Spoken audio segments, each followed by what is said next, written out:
makusetshenzwa just solve the they are delaying you.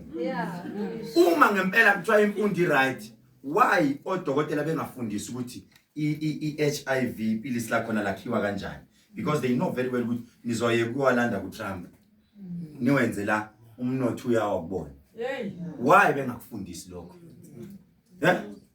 Because they know very well ukuthi bathi abangisi mayibuye za la abona ukuthi into enemali uhealthy, but asiyithatheni lento kuma traditional healers siyi-own thina sithi it's medicine esilungu, because they knew very well. That is why inyanga manje ayivumelekile mawuke walapha umuntu washona kumele iboshwe inyanga kuthiwa u-overdosile, but abantu bashona on a daily basis ey'bhedlela. Angithi manje ma-comrades siyapolitiki, izinto okufanele sisizane siyipolitiki. Asiyekeni lento ukuthi mabe kubona ukuthi unamandla. How many times mina bezama ukungi-approacha? Mina first one angifihli Begicele is my friend, called me sizoya kuma elections lawa last year lapha eCape Town nekhala elikhulu buya sibambeni umhlangano. Hawu ke mina anginasifuba ke ngeke ungenzele ukuthi ngomsholozi baba baya ngibiza ukuze baba ungithembe ngicela unginike oyedwa umthembayo siye sonke kulo mhlangano.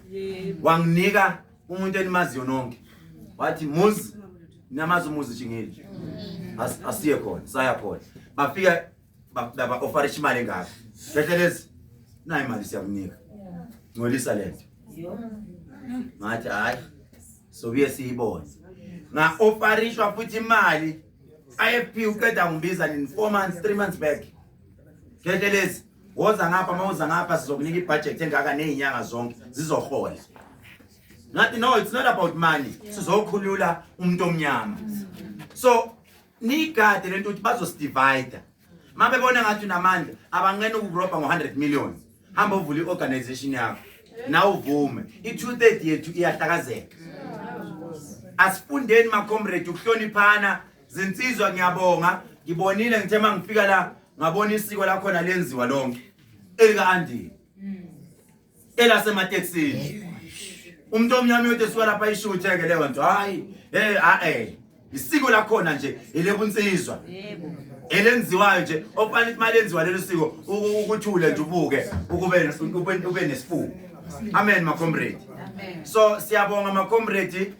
Umncwawo ngathi kuthiwa uzoba sekhaya next week. Angithi next week Saturday or Sunday. Sunday next week Sunday umncwabo nge-23 nge-23 uAndile ma-comrade ungcwatshelwa e-Elliot before ufike eSt London. Angithi